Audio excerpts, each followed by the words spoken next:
আসসালামু আলাইকুম প্রিয় দর্শকবৃন্দ, স্বাগতম আমাদের ইউটিউব চ্যানেল, যেখানে আমরা ইসলামিক জ্ঞান, মাইন্ড পাওয়ার এবং স্পিরিচুয়াল উজ্জীবনের উপর গভীর আলোচনা করি।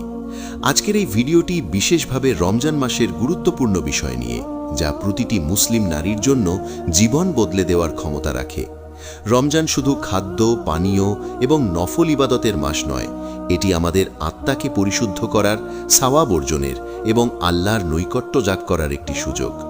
রাসূলুল্লাহ সাল্লাল্লাহু আলাইহি ওয়াসাল্লাম আমাদেরকে বিশেষভাবে জানিয়েছেন যে নারীরা যদি এই 4টি শ্রেষ্ঠ আমল রমজানে পালন করে, তাহলে আল্লাহ তাআলা তাদের জন্য জান্নাতের 8 দরজার নিশ্চয়তা প্রদান করবেন।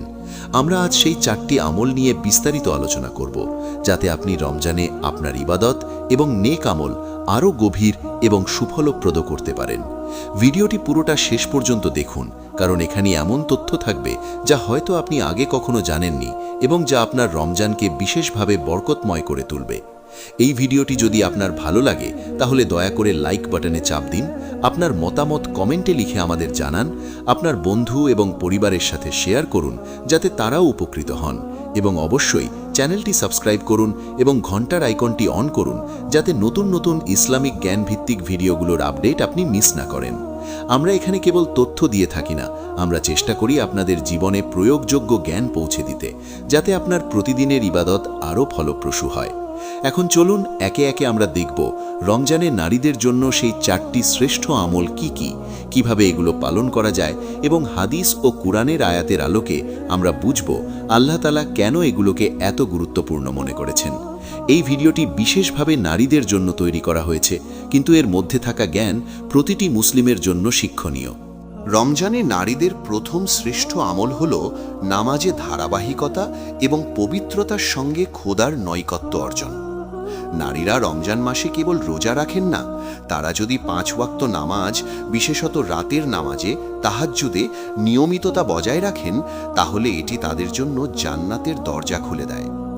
আল্লাহ তাআলা কুরআনে বলেন, নিশ্চয়ই নামাজ মন্দ কর্ম থেকে বিরত রাখে এবং আল্লাহকে স্মরণ করা সবচেয়ে বড়।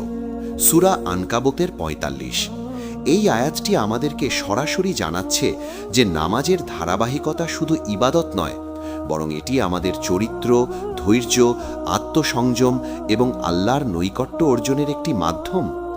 নারীদের জন্য বিশেষভাবে রমজান মাসে নামাজের গুরুত্ব আরও বৃদ্ধি পায়, কারণ এই মাসে প্রতিটি ইবাদাতের সওয়াব 1000 গুণে বৃদ্ধি পায়।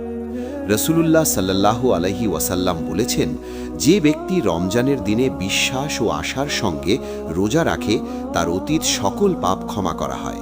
বুখারী, মুসলিম। এই হাদিস থেকে বোঝা যায় নামাজ ও রোজার সমন্বয় নারীর আধ্যাত্মিক জীবনকে পরিপূর্ণ করে। নারীরা রমজানে নামাজের মাধ্যমে শুধু আল্লাহর সন্তুষ্টি অর্জন করেন না, তারা তাদের পরিবার এবং সমাজের জন্য উদাহরণ স্থাপন করেন। প্রতিদিন 5 ওয়াক্ত নামাজ নিয়মিতভাবে পড়ার অভ্যাস, বিশেষ করে ফজরের নামাজ, নারীদের মনোবল বৃদ্ধি করে, দৈনন্দিন জীবনের চাপ এবং সমস্যার মধ্যে তাদের মানসিক স্থিতিশীলতা দেয়। রাতে তাহাজ্জুদ এবং কোরআনের তেলাওয়াত করা, বিশেষ করে সূরা আল মুলক, সূরা ইয়াসিন এবং সূরা দুহা পড়া নারীদের আত্মাকে পরিশুদ্ধ করে এবং আল্লাহর রহমত অর্জনের পথ প্রশস্ত করে। নামাজের সঙ্গে মনোযোগ এবং খোদার দিকে মনোযোগী হওয়া এক ধরনের আত্মিক শক্তি প্রদান করে, যা অন্য কোনো কাজ থেকে পাওয়া যায় না। এছাড়াও রমজানে নামাজে ধারাবাহিকতা বজায় রাখা নারীদের চরিত্রে ধৈর্য, সহনশীলতা এবং আত্মসংযম গড়ে তোলে। নারীরা যখন নিয়মিত নামাজে মনোনিবেশ করেন, তখন তারা গালি, অপমান, অযাচিত কথা বা অশ্লীল কাজ থেকে নিজেকে বিরত রাখতে পারেন। হাদিসে এসেছে, নামাজ পাপকে ধ্বংস করে। সহিহ মুসলিম। অর্থাৎ নামাজ শুধুমাত্র আল্লাহর কাছে উত্তম প্রার্থনা নয়, এটি একটি আত্মশুদ্ধির প্রক্রিয়া। নারীরা রমজানে নামাজে ধারাবাহিক থাকলে তাদের হৃদয় নরম হয়, তাদের মন আল্লাহর প্রেমে আবদ্ধ হয় এবং তারা জীবনের প্রতিটি কাজকে ইসলামের আলোকে পরিচালনা করতে সক্ষম হয়। আরেকটি গুরুত্বপূর্ণ বিষয় হল, নামাজের মাধ্যমে নারীরা আল্লাহর প্রতি সম্পূর্ণ ভরসা এবং আস্থা প্রকাশ করেন। কুরআন বলেছেন, এবং তোমার পালনকর্তার দিকে প্রত্যাবর্তন হবে। সূরা আল নাজমের 32। অর্থাৎ প্রতিটি নামাজ আমাদের রব্বের দিকে ফিরিয়ে নিয়ে আসে। রমজানে বিশেষত ফরজ নামাজের প্রতি ধৈর্যশীলতা এবং নফল নামাজে নিয়মিততা নারীদের আত্মিক শক্তি, ধৈর্য এবং স্থিতিশীলতা দেয়। প্রথম পয়েন্টের এই বিশ্লেষণ থেকে স্পষ্ট হয়ে যায় যে নারীরা যদি রমজানে নামাজে ধারাবাহিকতা রাখেন, বিশেষত রাতের নামাজে, তাহাজ্জুদে এবং কুরআন তেলাওয়াত করেন, তবে তারা আল্লাহর নৈকট্য অর্জনের সঙ্গে সঙ্গে জান্নাতের দরজা নিশ্চিতভাবে খুলে দিতে পারেন। এই আমল নারীর আধ্যাত্মিক জীবনকে এমনভাবে শক্তিশালী করে যে সে শুধুমাত্র নিজের জন্য নয়, পরিবার এবং সমাজের জন্য একটি আলোকবর্তিকা হয়ে ওঠে। রমজানে নারীদের দ্বিতীয় শ্রেষ্ঠ আমল হল লজ্জাশীলতা, পবিত্রতা এবং পর্দা রক্ষা করা, যা ইসলামে একজন মুমিন নারীর অন্যতম বড় গুণ হিসেবে গণ্য করা হয়েছে। অনেকেই মনে করেন রমজানে শুধু রোজা রাখা বা নামাজ পড়াই যথেষ্ট, কিন্তু প্রকৃতপক্ষে একজন নারীর ঈমান ও চরিত্রের সৌন্দর্য প্রকাশ পায় তার লজ্জাশীলতা ও পর্দার মাধ্যমে। কোরআনে আল্লাহ তাআলা স্পষ্টভাবে নির্দেশ দিয়েছেন, আর মুমিন নারীদেরকে বলুন তারা যেন তাদের দৃষ্টি সংযত রাখে এবং তাদের লজ্জাস্থানের হেফাজত করে, এবং যা সাধারণত প্রকাশ পায় তা ছাড়া তাদের সৌন্দর্য প্রকাশ না করে। সূরা আন-নূর 31 নম্বর আয়াত। এই আয়াত আমাদের শেখায় যে পর্দা শুধু পোশাকের বিষয় নয়, বরং এটি দৃষ্টি, আচরণ, কথা এবং চলাফেরার সামগ্রিক শালীনতার নাম। রমজান মাসে যখন প্রতিটি নেক আমলের সওয়াব বহুগুণে বাড়িয়ে দেওয়া হয়, তখন নারীর জন্য নিজের পর্দা ও পবিত্রতা রক্ষা করা জান্নাত লাভের অন্যতম বড় মাধ্যম হয়ে দাঁড়ায়। রাসূল সাল্লাল্লাহু আলাইহি ওয়াসাল্লাম নারীদের জন্য জান্নাতের সুসংবাদ দিতে গিয়ে বলেছেন, নারী যখন 5 ওয়াক্ত নামাজ আদায় করে, রমজানের রোজা রাখে, নিজের লজ্জাস্থানের হেফাজত করে এবং স্বামীর আনুগত্য করে, তখন তাকে বলা হবে, তুমি জান্নাতের যে দরজা দিয়ে ইচ্ছা প্রবেশ করো। মুসনাদ আহমদ। এই হাদিসটি নারীদের জন্য এক অসাধারণ সুসংবাদ বহন করে, যেখানে স্পষ্ট করে বলা হয়েছে যে পবিত্রতা ও লজ্জাশীলতা জান্নাতের 8 দরজা উন্মুক্ত করে দিতে পারে। এখন প্রশ্ন হল, রমজানে একজন নারী কিভাবে এই আমলকে বাস্তবে রূপ দিতে পারেন? প্রথমত, তাকে নিজের পোশাকে শালীনতা বজায় রাখতে হবে। এমন পোশাক পরতে হবে যা শরীর ঢেকে রাখে, আঁটসাঁট নয় এবং দৃষ্টি আকর্ষণকারী নয়। কারণ ইসলাম চায় না একজন মুমিন নারী নিজেকে প্রদর্শনের বস্তু বানাক, বরং সে হবে সম্মানিত, মর্যাদাবান এবং আল্লাভীরু। দ্বিতীয়ত, দৃষ্টি সংযম করা অত্যন্ত গুরুত্বপূর্ণ। আজকের যুগে মোবাইল, সোশ্যাল মিডিয়া এবং বিভিন্ন অশালীন কন্টেন্ট খুব সহজলভ্য হয়ে গেছে। রমজান মাসে একজন সচেতন মুসলিম নারী তার চোখ, কান এবং মনকে হারাম থেকে রক্ষা করবেন। এটাই প্রকৃত পবিত্রতা। তৃতীয়ত, কথাবার্তায় শালীনতা বজায় রাখা। কোরআনে বলা হয়েছে, তোমরা কোমল কণ্ঠে কথা বলো না, যাতে যার অন্তরে ব্যাধি আছে সে প্রলুব্ধ হয়। সূরা আহজাব 32 নম্বর আয়াত। এই আয়াত নারীদের কণ্ঠস্বর ও আচরণে শালীনতার গুরুত্ব তুলে ধরে। রমজানে যদি একজন নারী অপ্রয়োজনীয় গল্প, গীবত, পরনিন্দা এবং ফিতনা থেকে নিজেকে দূরে রাখেন, তাহলে তার রোজা ও ইবাদত আরও পরিপূর্ণ হয়ে যায়। অনেক সময় দেখা যায় কেউ রোজা রাখছে, নামাজ পড়ছে, কিন্তু গীবত, অহংকার, অশালীনতা ছাড়তে পারছে না। এতে ইবাদতের সৌন্দর্য নষ্ট হয়ে যায়। তাই রমজানের প্রকৃত শিক্ষা হল বাহ্যিক ইবাদতের পাশাপাশি অন্তরের পবিত্রতা অর্জন করা। আরেকটি গুরুত্বপূর্ণ বিষয় হল ঘরের ভেতরে ও বাইরে আচরণের পার্থক্য না রাখা। অনেক নারী বাইরে পর্দা করেন, কিন্তু ঘরে বা আত্মীয় স্বজনের সামনে শালীনতা বজায় রাখেন না। অথচ ইসলাম চায় একজন মুমিনার চরিত্র সর্বত্র একই রকম পবিত্র হোক। রমজান এই অভ্যাস গড়ে তোলার সবচেয়ে উত্তম সময়। এছাড়াও স্বামীর প্রতি সম্মান ও আনুগত্য নারীর পবিত্র চরিত্রের অংশ। হাদিসে যে সুসংবাদ এসেছে, জান্নাতের যে দরজা দিয়ে ইচ্ছা প্রবেশ, তার মধ্যে স্বামীর সন্তুষ্টির বিষয়টিও উল্লেখ করা হয়েছে। এর অর্থ এই নয় যে নারী অপমান সহ্য করবে, বরং বৈধ ও শরীয়তসম্মত বিষয়ে স্বামীর সাথে সদাচরণ ও সহযোগিতা করবে। যখন একজন নারী তার লজ্জাশীলতা, পর্দা, চরিত্র এবং পারিবারিক দায়িত্ব ঠিকভাবে পালন করেন, তখন তিনি শুধু নিজের জন্য নয়, পুরো পরিবারের জন্য রহমতের কারণ হয়ে ওঠেন। রমজানে এই আমলকে শক্তভাবে আঁকড়ে ধরলে আল্লাহ তাআলা নারীর মর্যাদা দুনিয়া ও আখেরাতে উঁচু করে দেন। তাই প্রতিটি মুসলিম নারীর উচিত এই মাসকে আত্মশুদ্ধির প্রশিক্ষণ হিসেবে নেওয়া। নিজের পোশাক, দৃষ্টি, কথা, আচরণ এবং অনলাইন ব্যবহারে সংযম আনা। মনে রাখতে হবে, রমজান শেষ হয়ে গেলেও এই পবিত্রতা যেন সারা বছর বজায় থাকে, এটাই সফলতার লক্ষণ। যখন একজন নারী সত্যিকার অর্থে লজ্জাশীল ও পর্দানিসীন হয়ে ওঠেন, তখন তিনি আল্লাহর বিশেষ রহমতের ছায়ায় চলে আসেন এবং তার জন্য জান্নাতের দরজাগুলি সত্যিই উন্মুক্ত হয়ে যায়।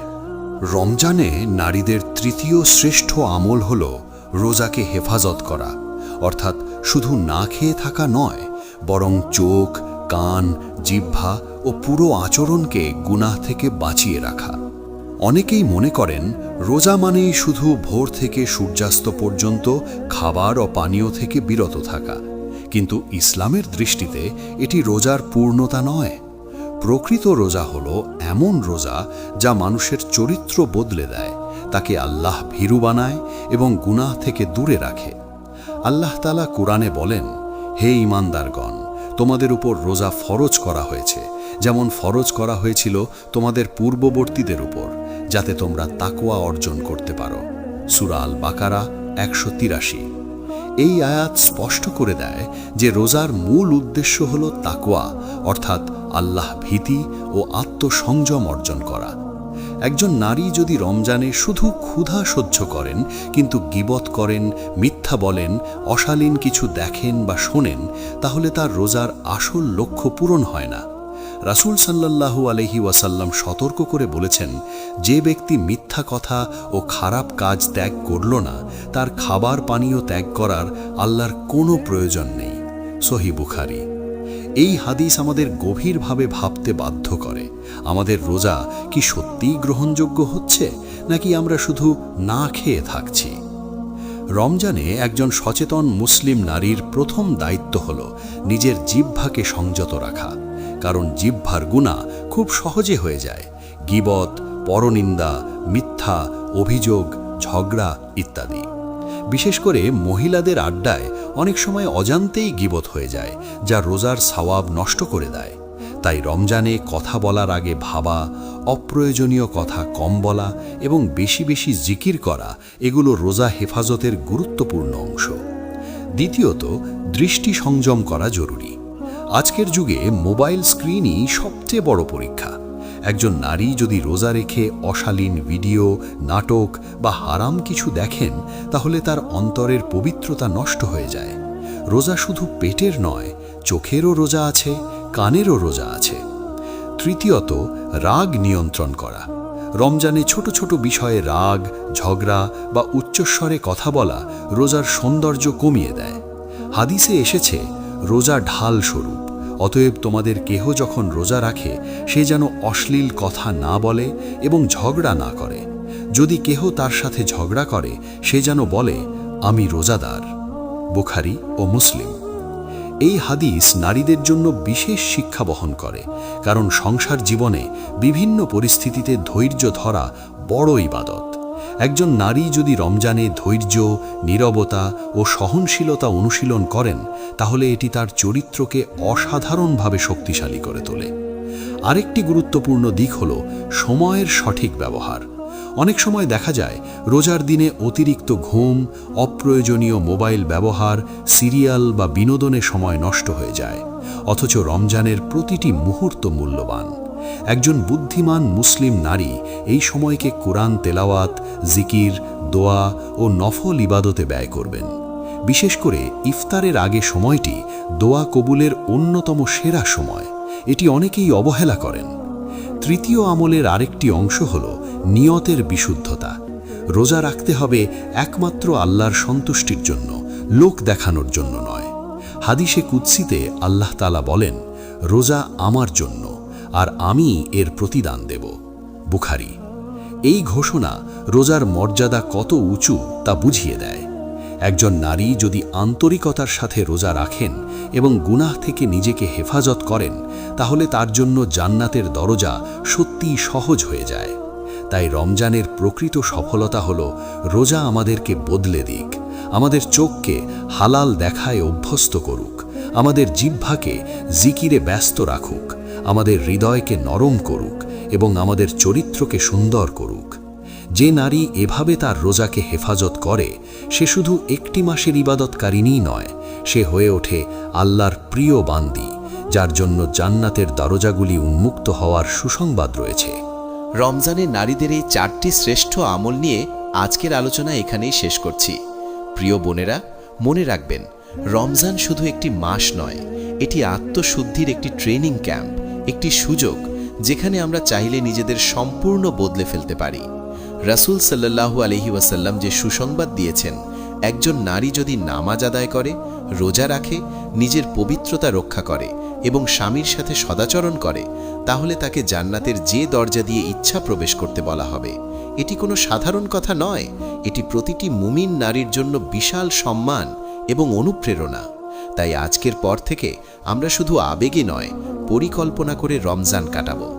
আমরা চেষ্টা করব আমাদের নামাজ ঠিক করতে, রোজাকে গুনাহ থেকে হেফাজত করতে, আমাদের পর্দা ও লজ্জাশীলতা শক্তভাবে ধরে রাখতে এবং পরিবারের শান্তি ও ভালোবাসা বাড়াতে। মনে রাখবেন, ছোট ছোট ধারাবাহিক আমল আল্লাহর কাছে সবচেয়ে প্রিয়।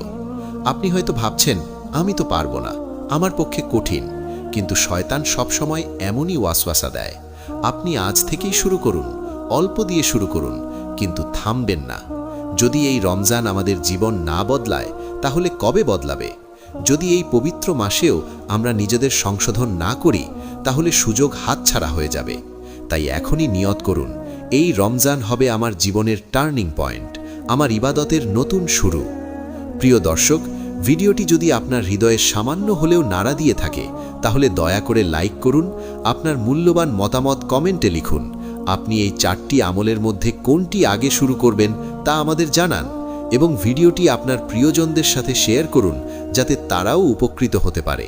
আর আপনি যদি এখনও আমাদের পরিবারের অংশ না হয়ে থাকেন, তাহলে অবশ্যই ইসলামিক মাইন্ড পাওয়ার চ্যানেলটি সাবস্ক্রাইব করুন এবং পাশে থাকা বেল আইকনটি অন করে দিন, যাতে ইসলামিক জ্ঞান ভিত্তিক এমন উপকারী ভিডিও আপনি সবার আগে পেয়ে যান। আল্লাহ তাআলা আমাদের সবাইকে রমজানের প্রকৃত শিক্ষা গ্রহণ করার তৌফিক দান করুন, আমাদের ইবাদত কবুল করুন এবং আমাদের জন্য জান্নাতের দরজাগুলো খুলে দিন। আমিন।